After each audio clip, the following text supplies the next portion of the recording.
Imagine this. You're standing in a crowded room, your heart pounding with a truth you've carried for years, something profound that could change everything. You open your mouth, let the words flow like a river you've dammed up too long. But instead of ripples of awe or even argument, there's just nothing. Eyes glaze over, conversations shift, and you're left wondering if you even spoke at all. What if I told you it's not your words failing you, but something deeper, something invisible that pulses from your core core? Lean in, my friend, because we're about to uncover why that happens and how to turn it all around. You see, there's a hidden force at play when you speak, something people sense before they even process what you're saying. It's not about being right or wrong, not about your intelligence or your passion. Nope. It's about the energy you carry, that subtle vibe that whispers your deepest insecurities, even when your voice is steady. I've felt it myself, and I bet you have too. That moment when you share a piece of your soul, and it bounces back like an echo in an empty hall. It's heartbreaking, isn't it?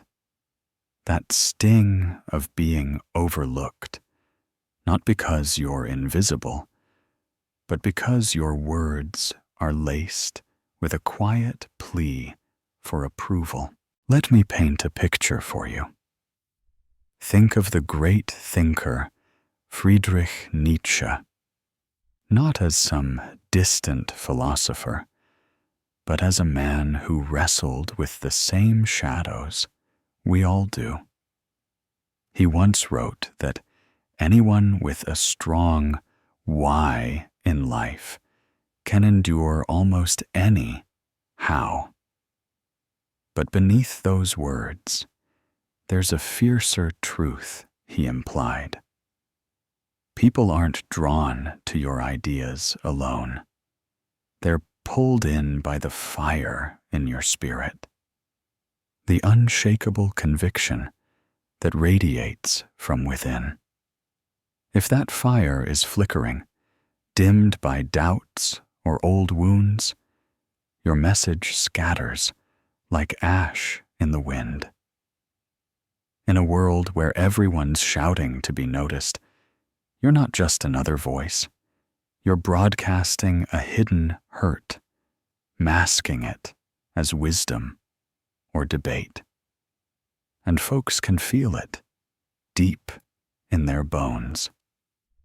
They back away, not out of cruelty, but because no one wants to be the bandage for someone else's unhealed scars.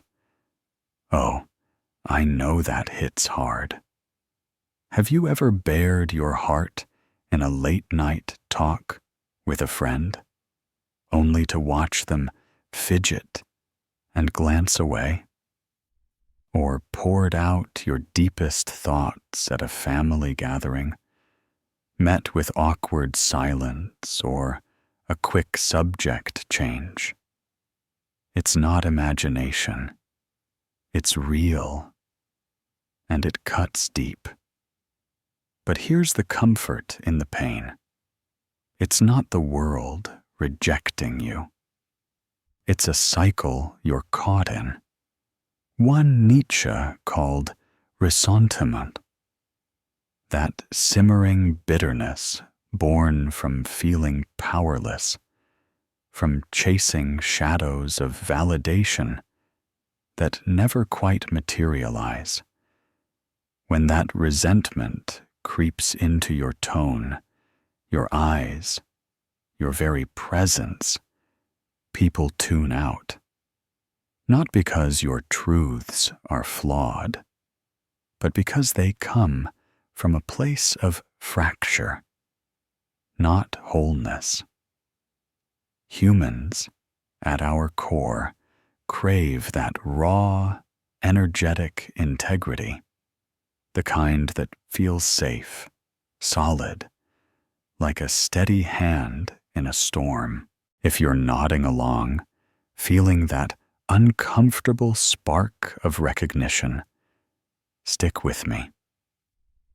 This isn't about quick fixes like polishing your speeches or mastering debate tactics. No, this is about transforming into someone who doesn't crave the spotlight, yet commands it effortlessly. Once you shift from seeking outer nods to embracing your inner certainty, people don't just hear you.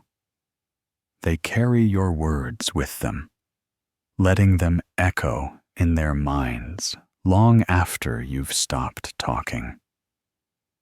But pause for a breath here. Reflect. Have you ever felt that invisible wall rise up, no matter how eloquently you express yourself? Share that in your thoughts if it resonates.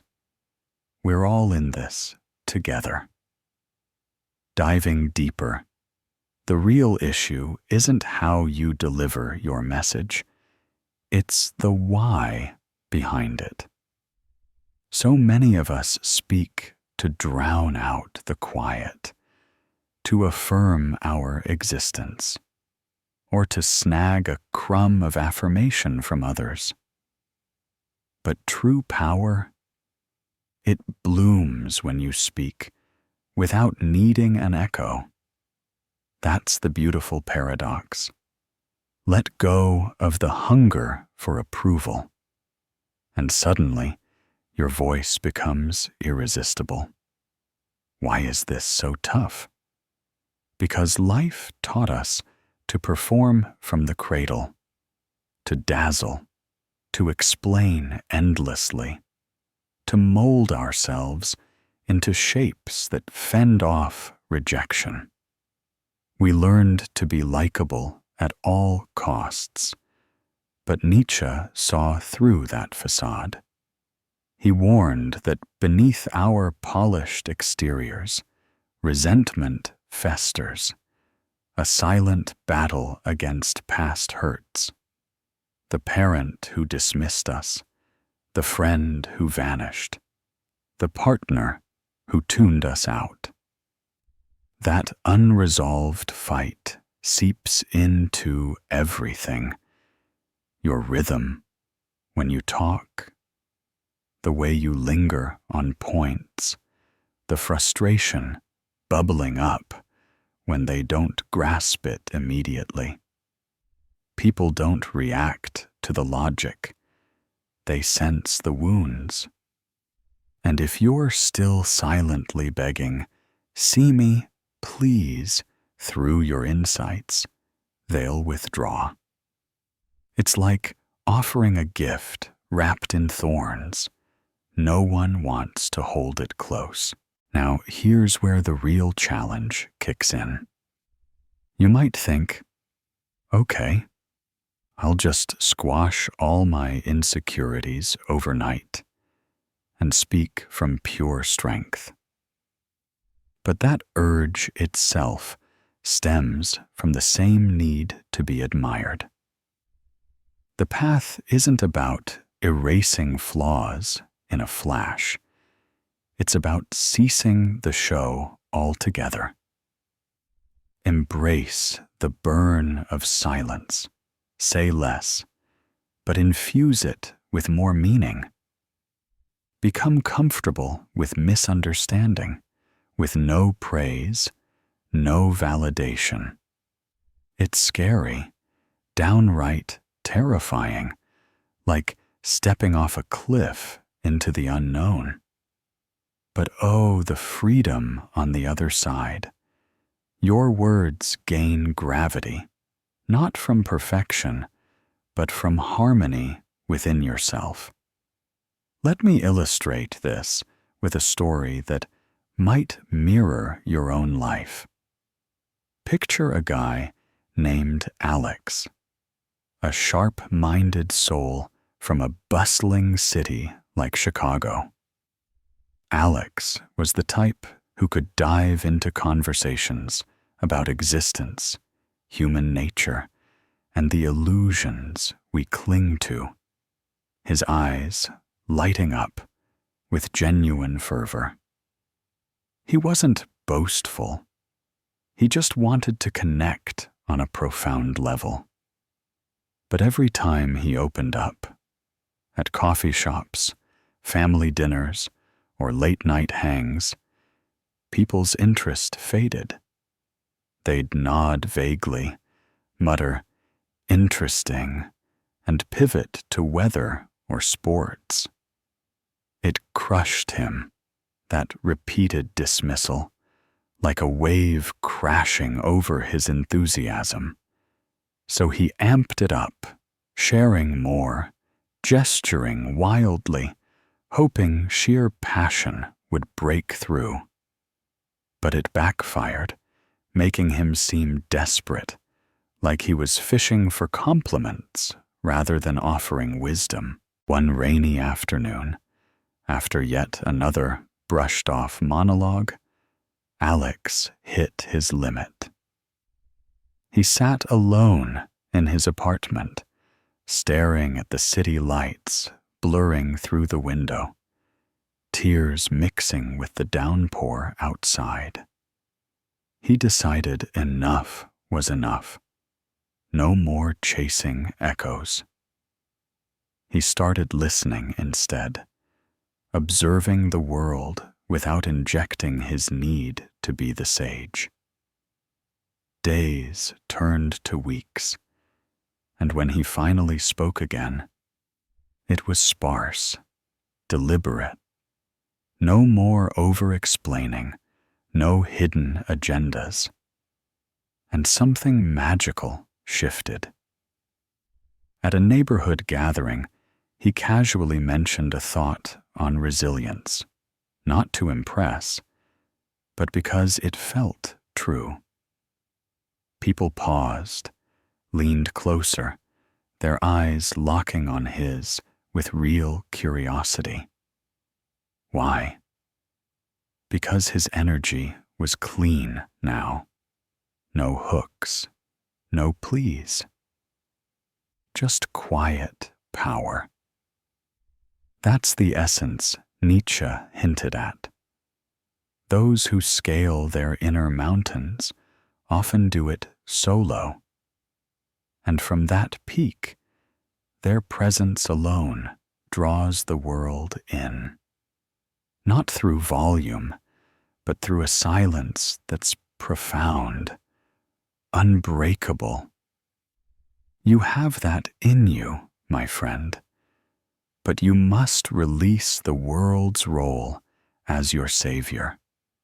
Find that inner quiet and speak from there, not to dazzle or defend, but to simply be. Even if no one listens, your truth will resonate within you. And eventually, it will ripple out. You've known that ache, haven't you? That heavy silence after spilling your guts, when your vulnerability hangs in the air like fog, unmet and unacknowledged. It doesn't just pass. It lingers, layering doubt upon doubt until you start second-guessing every word. You soften your edges, trim your thoughts to fit the crowd, and before long, your authentic self is buried under a pile of polite concessions. It's a quiet erosion of the spirit, one that sneaks up on so many thoughtful souls like you. Nietzsche wouldn't advise yelling louder or studying charm. He'd cut straight to the bone. You're not dismissed because the world is superficial. You're overlooked because you're seeking understanding from those who haven't found it in themselves. That's the trap, pouring your depth into vessels that can't hold it. You explain your inner world to folks still blind to their own, craving soul-level connection in a society numb to feelings. And if you don't break free, you'll adapt, diluting your essence with humor, chit-chat, anything to avoid the void. Over time, you'll master their shallow dialect, but forget your native tongue. That's Nietzsche's stark caution. In bridging to the unaware, the profound heart risks becoming trivial, reshaped by the very rejection it fears. So, how do you escape? Rediscover your voice's true purpose. It's not a bargaining chip for likes or links. It's a reflection of your core, your steadiness, your essence. When you speak from cracks, doubt, longing, the pain of invisibility, your words turn defensive, like shields warding off hurt. People sense it and step back, not from your intensity, but from the inauthenticity it breeds. Let's talk energy, the real kind, the psychological undercurrent in every exchange. It's like an unspoken tango. Who's guiding? Who's yielding? Who's steady? In those moments, others subconsciously probe. Is this person grounded? Do they demand something from me? If your vibe screams, "Heal my hurts with your attention," they retreat. But if it whispers, "I'm at peace, take this if you will," they draw near. Nietzsche's Übermensch isn't a bully. It's a self-reliant force, aligned and unbegging, whose mere quiet instructs. This shift isn't instant or painless. You'll shed relationships, comforts, the chameleon self that twisted for approval. But what emerges is ironclad, a presence that stands firm. Here's another tale to bring it home, drawn from everyday struggles. Meet Emily, a compassionate woman from a small town in Texas, always the rock for others. She listened endlessly, holding space for friends' woes, while her own simmered unspoken.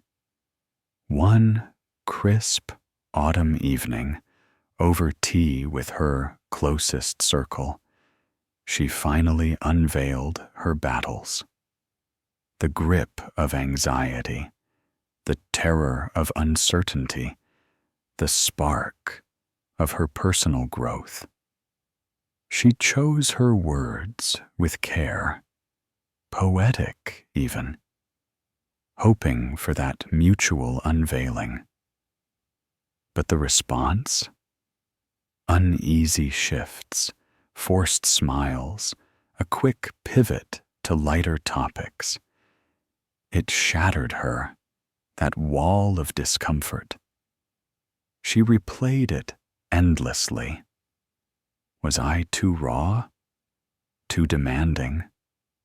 Should I have held back? Months later, clarity dawned like sunrise over the plains. It wasn't her delivery. It was their unreadiness for someone free of approval-seeking. Faced with a choice, fade back into pleasing or forge inward, Emily chose the latter. She embraced solitude, journaling by the river, meditating under starry skies. Her words grew rarer, but when they came, they carried weight, like stones smoothed by time. No more begging to be seen. She simply was. And gradually, new connections formed, not with the old crowd, but with kindred spirits who recognized her depth. Her silence spoke volumes, a testament to Nietzsche's vision. Not the loudest in the fray, but the rooted one, unflinching in miscomprehension. If you're still grappling with that invisibility, probe your heart. Am I speaking from balance or from pain? Sharing truth or seeking salvation? Can I accept silence without betrayal? The irony is poetic. Cease the chase for ears, and you'll be felt profoundly. You'll draw true companions, not crowds. Forge bonds, not facades. You'll matter effortlessly. Nietzsche didn't scorn humanity. He loathed the masks. He championed not brute force, but self-rule, freeing yourself from attention's chains. Once sovereign, your words transform. No longer please, they become essence, trustworthy and real. In a sea of illusions, authenticity shines. You've tried it all, honing awareness, delving into minds, listening till your ears ache. Yet the void persists, stares blank as forgotten promises. But brace for the rawest revelation. They didn't overlook you for lack of worth. They sensed your unmoored state, your words reaching for their shore like desperate hands. That need repels, not from malice, but instinct. No one signs up to anchor another's storm. Nietzsche embraced such wounds, teaching that true might arises from slaying the needy self. Its agony, surrendering scripts, letting quiet prevail, accepting no ovations. But from those ashes rises presence, untethered, agenda-free, pure.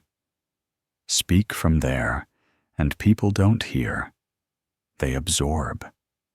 Your calm cuts through the din, rare and compelling. To reach it, endure the blaze. Sit with rejection's fire without fleeing. Fill no voids hastily. Deliver truth unvarnished, letting it stand solo. Freedom follows, magnetic and undeniable. Here is a story inspired by quiet wisdom. There was a person named Kai, living simply in a peaceful, hilly area, not speaking from stages, but embodying insight. Kai spoke thoughtfully, only when the moment was right. and their words flowed like clear mountain streams. During community gatherings or chance meetings on trails, people felt drawn not to their volume, but to their calm presence. There was no effort to convince or impress, just a sense of harmony. Kai's energy was quiet and invited trust naturally. This is the lesson. Find comfort in quiet moments. Share your thoughts to create harmony, not just for applause. Understand that everyone is on their own journey and may not always be ready to listen. Letting go of the need for everyone's approval allows for personal growth. The real opportunity for transformation lies within you. As some have said, those who follow a unique rhythm may seem different to others. Your way is not wrong. Your song is simply your own. Continue with your melody, and you will connect with those who have been waiting to hear it. Let's explore this journey further. Imagine walking through a forest at dawn, with mist curling around tall trees, each step on the leafy path a reminder of resilience. That's you, navigating your inner landscape, where you can learn from past challenges. A thoughtful approach is to observe them with quiet understanding. Picture yourself sitting by a warm campfire. As the flames dance, you can reflect on past experiences. See how they have shaped you. As you reflect, imagine the fire's warmth transforming those memories, leaving you with glowing embers of wisdom and self-assurance. As you emerge from that forest, transformed, your interactions change. Take a side moment. You're at a casual work lunch in a bustling New York diner, surrounded by colleagues chattering about deadlines and deals. Someone vents about a frustrating project, and instead of jumping in with your well-rehearsed advice, laced with that subtle hope for admiration, you pause. You listen deeply, then offer a single, grounded insight. Sometimes the chaos reveals what truly matters. No elaboration, no push. They look up, surprised, and for the first time, the table quiets, pondering. It's not magic. It's your new energy, self-assured, giving without grasping. Or consider a heartfelt talk with a loved one, perhaps your sibling, over coffee in a cozy Seattle cafe. In the past, you'd unload your struggles, hoping for empathy that mirrored your own depth. But now, aligned, you share without attachment. I've been wrestling with this fear, but I'm finding peace in the uncertainty. No plea for them to fix it or affirm you. They might not respond profoundly, but something shifts. The air feels lighter, and later they circle back, sharing their own hidden thoughts. You've become the catalyst, not by force, but by example. These aren't just hypotheticals. They're echoes of real transformations I've witnessed. Friends who've shed their performative skins, emerging as beacons. One, let's call her Sophia from Boston, used to dominate conversations at book clubs, her insights sharp, but edged with a need to be the smartest. After a painful fallout, where her intensity alienated the group, she retreated, journaling her resentments until they dissolved. Returning, she contributed sparingly, her comments like polished gems. The club didn't just welcome her back, they sought her out, drawn to her newfound calm. Another, a young man named Tyler from Atlanta, struggled in his music circle, his lyrics pouring out vulnerabilities that fell flat amid the group's superficial banter. He felt invisible, his soul's cries unmet. Inspired by philosophical dives, he stopped performing for applause, instead channeling his energy into solo creations, songs born from inner peace. At a local open mic, he shared one, raw and unadorned. The crowd, usually rowdy, fell silent, then erupted not in pity, but genuine connection. Strangers approached afterward, saying, "That hit me deep. I get it." These stories weave into the fabric of Nietzsche's wisdom, reminding us that the path to being heard is paved with self-mastery. It's emotional, yes. There are nights of tears, doubts that claw at your resolve. But emerging from them, you feel alive, electric with purpose. Your voice, once a beggar, becomes a sovereign, resonating with those ready to harmonize. And think of the broader ripples. In a society starved for authenticity, your shift inspires others. A coworker notices your poise and begins questioning their own masks. A friend, touched by your unforced depth, opens up in ways they never have. It's a chain reaction, subtle yet profound, echoing Nietzsche's call to rise above the herd mentality. But don't rush. This isn't a sprint. Nurture it daily.